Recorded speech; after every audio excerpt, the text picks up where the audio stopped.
we must take everything that I read here. And if we were to put a table and divide it into two, these allegations make the modus operandi the same way. And you put it on the left, on the right-hand side, it's the same thing. Who marched against me, or I want to put it this way, my advocate wanted me several times to say, stop asking questions, you answer, not ask. What happened is that when there was this thing when crime intelligence was heads were arrested, divisional commissioner, and then information was heard, and there was a newspaper article that says the national commissioner was going to be arrested the following week. Then comes the press conference, but of importance that I want to mention, there was a march that was planned in KZN. There was a march that was planned in KZN by MK party. Sorry, General, you said divisional commissioner, you did not mention the section. Divisional commissioner for what? Crime intelligence, Lieutenant General Kumalo. Thank you. And 6 others, his colleagues, they were arrested. And I didn't even know for the reasons why they were arrested. Even now, I do know it was mostly mentioned about the employment of a brigadier, but apparently there are many other charges as the reports of the IGI. But what concerns me the most, Chair, is the fact that there was a march that was planned in KZN by MK party. And MK party, they were saying the march is about the fight in general, the fight against crime in general, and also crime against women, GB violence, and then also in support of General Mkhwanazi. Then the National Commissioner, General Masemola, calls me and he sends me to KZ and he says to me, I want you to go and receive the memorandum there. He calls me to his office. I said, okay, I will go because he's a National Commissioner and I'm a Deputy National Commissioner. I can't say no. He relies on us. I said, I will go. But he knew and understood the relationship that I have with General Mkhwanazi, that the relationship is not well at all. But he sends me there to KZN to go and receive the memorandum. So now, I then said, okay, let me organize protection for myself. I asked for 4 members of Special Task Force and NIU, and I said I will live here with them to the airport. I was expected to be on stage at 10 o'clock. I will leave with there in the morning. I'm not going to sleep there. I'll leave here in the morning. And then when we get there, we'll be waiting somewhere at the hotel. And then from there, just 1 minute to 10, I will be on stage. And then I'll receive the memorandum. And then I'll just tell them that the memorandum is well received and that I will pass it to the seniors. Thank you very much, and leave. Then the spokesperson came and said, National Commissioner, but why this drama? Why do you send General Sibiya there when you know that General Sibiya's relationship with General Mkhwanazi is not so well? And then because now you're creating an unnecessary drama, and the National Commissioner listened to the spokesperson. He then said, no, it's okay, you don't have to go. Then the march was cancelled. But it was MK party that was marching there. Now, General, when was this? It was sometimes last year. Just that march is there. There's a record. I'll get the date. I've got paperwork in my. It was after the press conference of July 6th. I think so. It was after the press conference. Yep.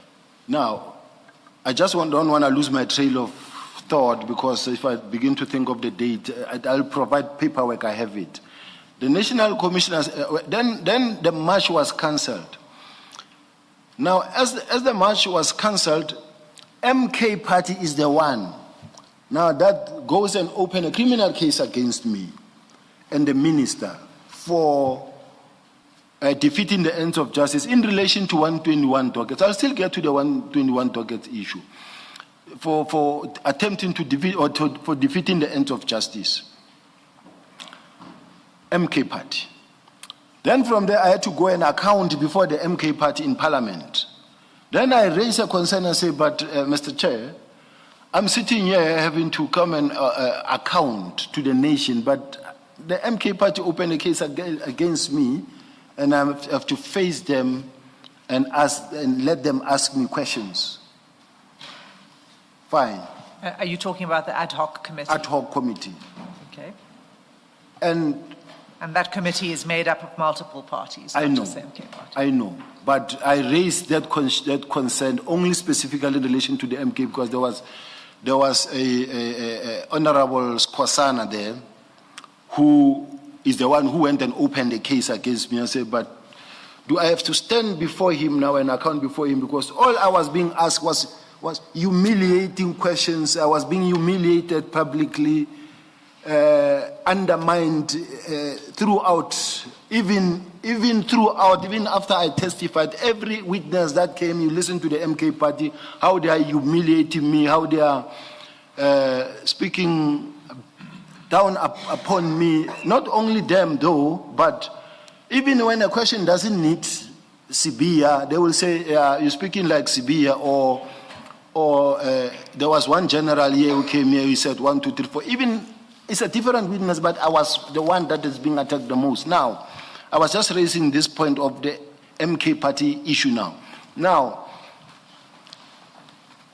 MK opened a case against me. The same MK statement is being used by a Brigadier Kunena to apply for a search warrant when my house was raided. The same MK is the one that also came and marched against me at head office. As I'm sitting in the office, you hear people toying in the street, it's MK party. And then you get TikTok messages that say, you touch Mkhwanazi, you touch us, you'll see another July unrest you've never had. There were such messages that will come. Now, here I'm sitting with a situation where I'm being tackled politically as well.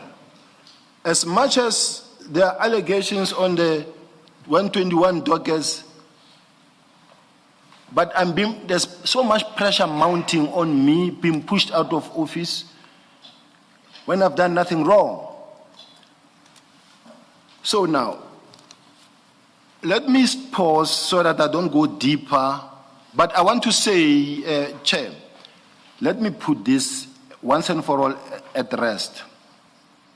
Who fired me when we were all removed? It was Minister Nhleko, who is now the MK party.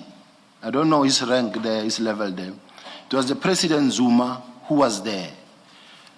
Now, all of a sudden, you also get the leg that comes from city of Joburg. General Mkhwanazi was advised to go to the city of Joburg and also go collect some information on me. Who is the chief whip in MK party?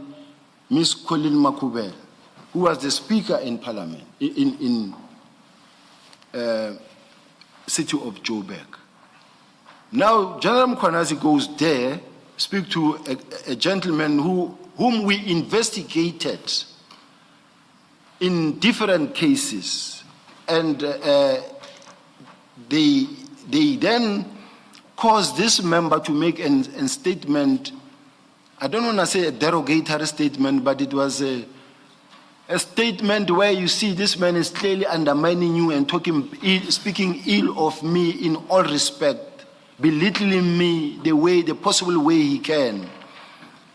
Now, he says that I'm here to support General Mkhwanazi.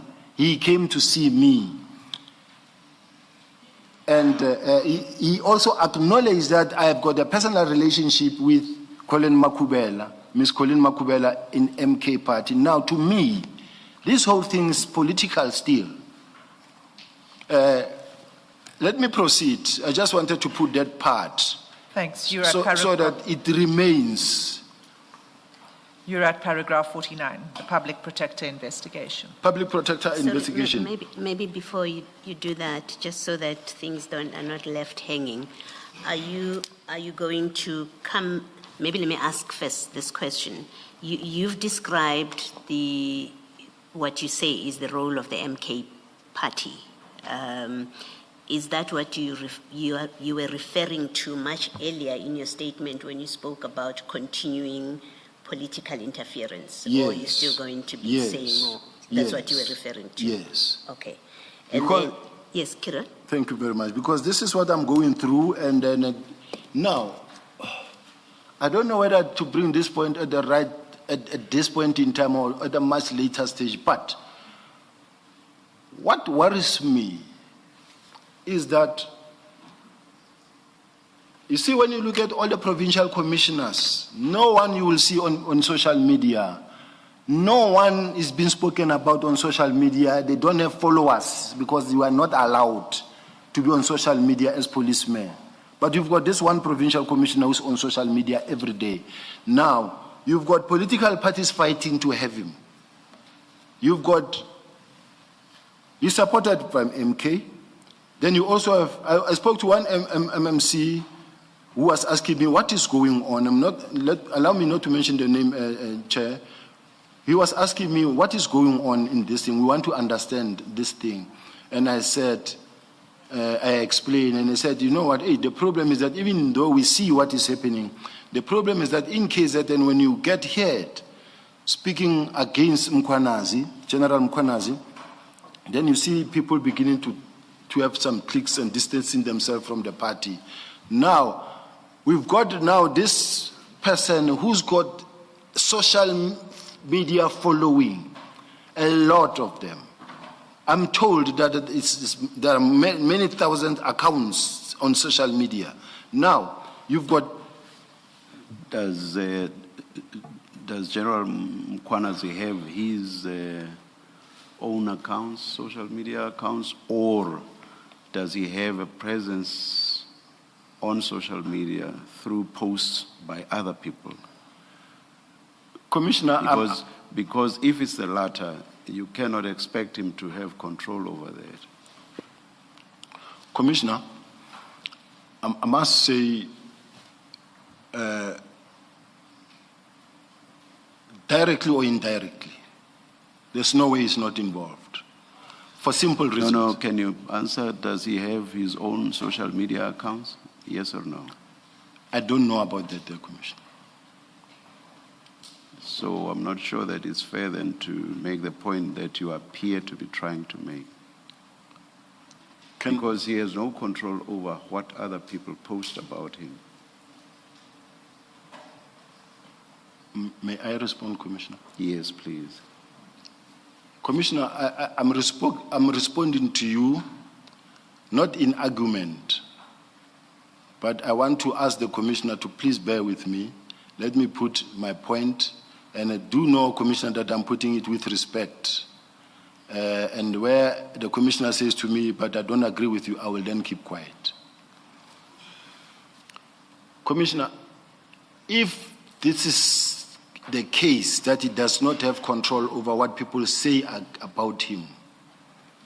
I don't know. I'm just asking. Yeah. Yes, I'm responding to Commissioner. Yes. It cannot be that it is only about General Mkhwanazi, not any other provincial commissioners, because many commissioners, if you ask them who's the provincial commissioner of Northern Cape, people won't know. But what I want to say is that all the pictures, all the photos, whether it's camouflage, whether in everything that is happening on a daily basis about General Mkhwanazi is on social media. And then when you say something here, when I sit here and say something, whether it was on radio or on TV or an interview, whatever, the many attacks that I get, it's a lot coming from the same direction. And then the excuse that says, I'm not on social media and I'm not the one and I'm not responsible, I don't agree with that notion. But I So- can leave it there, Commissioner. This is where I will leave it. But what I want to say is that social media has been... Sorry, just before you go on, I just want to clarify this, because what you're saying, you are, in response to the chair's question, you're saying that you don't agree, but you're speculating that there's something more to it, that the social media, posts, the numerous posts on social media that are in favor of General Mkhwanazi and against you is orchestrated somehow. But you are speculating. No, I'm not speculating. You have evidence. Well, let's take yesterday.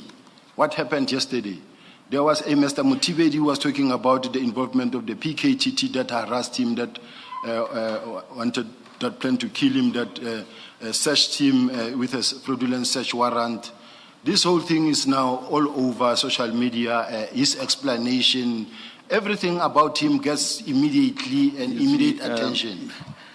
Do you want to go there? Because I saw that in the news, and my understanding is that there's either litigation or threatened litigation that relates to that. Do you want to go there? I will stop, Commissioner. Perhaps you go back to Ms. Hassim's question. As I understand it, what she's asking is, you've said that that all these favorable social media activity in favor of General Mkhwanazi, there's something going on there. And Ms. Hassim was really asking you, do you have facts or evidence in support of what you're saying, or you're speculating that General Mkhwanazi may have something to do with it? And I haven't heard you answer that direct question. It's just that, Chair, I know I'm not speculating. It is the case. But the simple question is, do you have the account name? Do you have the account number? Do you know this? I won't have it. I don't have it. But why I'm saying that, I have been given names to say, this person who's responsible for General Mkhwanazi's social media are the following, or is this one. I have that name, but up until I also have evidence or proof, I cannot sit here and say, here is this name. But I do have it. I think the point lies in the last thing that you say, that you don't yet, at least, I'm happy to put in the word yet, you don't yet have proof of what you have been told by somebody, that there is this person who's in charge of that account. You don't have proof, and I think you've just said that right at the end. Let me accept that point. Okay, thank you. Thank you. Maybe before you go further, let me ask another question, which was a clarification question.